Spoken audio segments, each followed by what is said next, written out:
Class 11 অর্থাৎ একাদশ শ্রেণীর দ্বিতীয় সেমিস্টারের ছাত্রছাত্রীদের জন্য আজকের এই বিশেষ ভিডিও।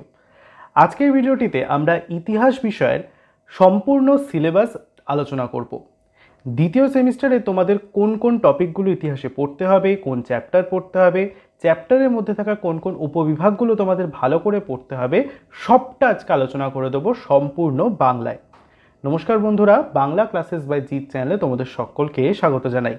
ভিডিওটা শুরু করার আগে একটা অনুরোধ, ভিডিওটা ভালো লেগে থাকলে অবশ্যই ভিডিওটিকে একটি লাইক করে বন্ধুদের সঙ্গে শেয়ার করতে ভুলবে না। চ্যানেলে যদি নতুন হয়ে থাকো তাহলে অবশ্যই চ্যানেলটিকে সাবস্ক্রাইব করে পাশে থাকা বেল আইকনটি প্রেস করে চ্যানেলের সঙ্গে থাকবে। তাহলে চলো দেরি না করে সিলেবাসের মূল আলোচনার দিকে এগিয়ে যাই। দেখো, ক্লাস 11 সেকেন্ড সেমিস্টার ইতিহাস সিলেবাস 2024, যেখানে আমরা প্রথম সেমিস্টারে 3টে অধ্যায় পড়েছিলাম, এখানেও কিন্তু আমরা 3টে অধ্যায়ই পড়ব। প্রথমে আমরা পড়েছিলাম প্রথম, দ্বিতীয়, তৃতীয় অধ্যায় ফার্স্ট সেমিস্টারে। এবার আমরা পড়ব চতুর্থ, পঞ্চম এবং ষষ্ঠ অধ্যায় দ্বিতীয় সেমিস্টারে। তোমাদের যে চতুর্থ অধ্যায়টি রয়েছে সেটির নাম হচ্ছে রাষ্ট্রের প্রকৃতি বা নেচার অফ স্টেট, ইংরেজিতে যে ভার্সনটা রয়েছে। সেখানে প্রথমে তোমাদের 4-এর 1 বা 4.1 এবং 4.2 দুটো মেন পার্ট পড়তে হবে। এবার এই দুটো মেন পার্টের মধ্যে তোমাদের বিভিন্ন উপবিভাগ রয়েছে, যেগুলো তোমাদের টপিক ওয়াইজ আলোচনা কিন্তু বইতে পড়তে হবে।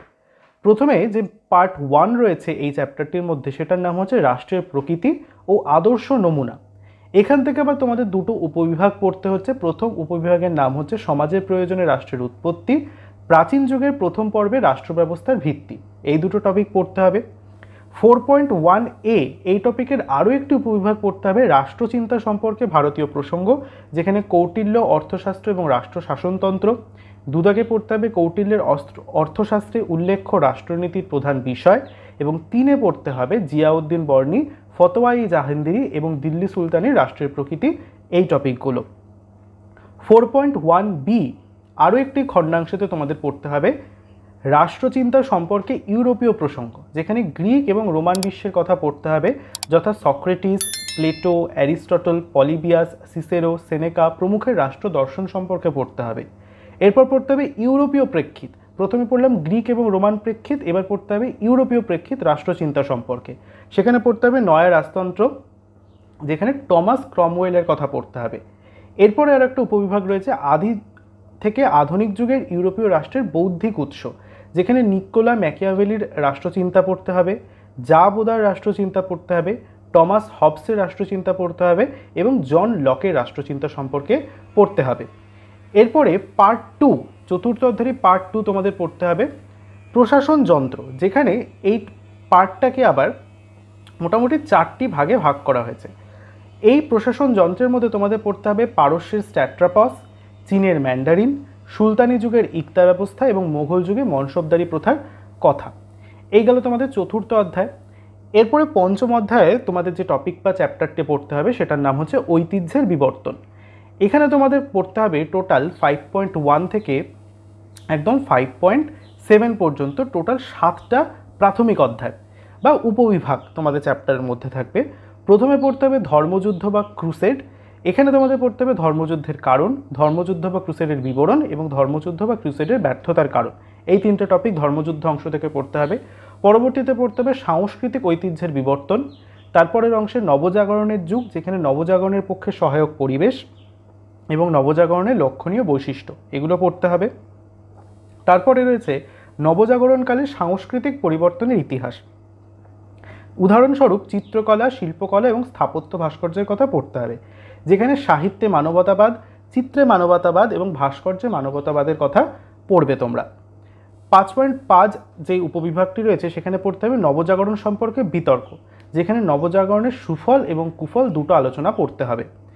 5.6 দাগে রয়েছে রোমান ক্যাথলিক চার্চ ও প্রতিবাদী আন্দোলন, এবং 5.7 দাগে রয়েছে বিভিন্ন ধর্মীয় আন্দোলন, যেমন কি ভক্তি আন্দোলন, সুফিবাদ, কনফুসিয়াসের মতবাদ, তাও মতবাদ, শিন্টো ধর্ম প্রভৃতি।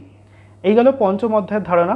এরপর আমরা চলে আসবো একদম শেষ, তোমাদের যেটা ক্লাস 11-এর দ্বিতীয় সেমিস্টারের ইতিহাস বিষয়ের শেষ চ্যাপ্টার, সেটা হচ্ছে ষষ্ঠ অধ্যায়, তার নাম হচ্ছে দিগন্তের প্রসার।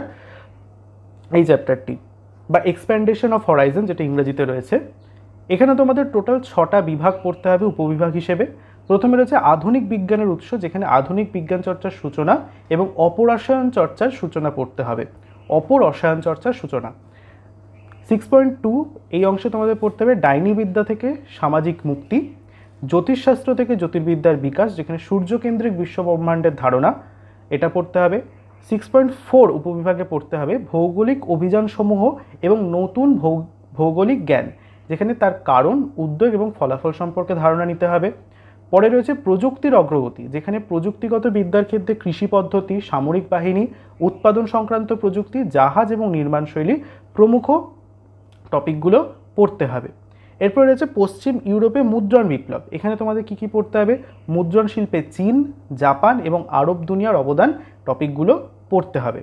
তাহলে এই ছিল সম্পূর্ণ ইতিহাস বিষয়ের সিলেবাসের আলোচনা, যেটা তোমাদের বাংলায় আমি পুরোটা করে দিলাম।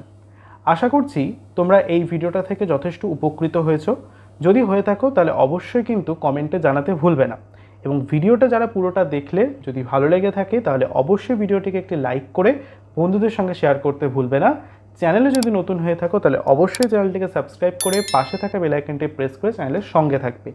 এছাড়াও যদি তোমরা চাও আমাদের সঙ্গে বিভিন্ন সোশ্যাল মিডিয়া হ্যান্ডেল, যেমন আমাদের ফেসবুক লিঙ্ক, আমাদের হোয়াটসঅ্যাপ চ্যানেল প্রভৃতি জায়গায় যুক্ত হতে চাইলে নিচে দেওয়া ডেসক্রিপশন বক্সের লিঙ্ক রয়েছে, তোমরা সেখান থেকেও যুক্ত হতে পারো।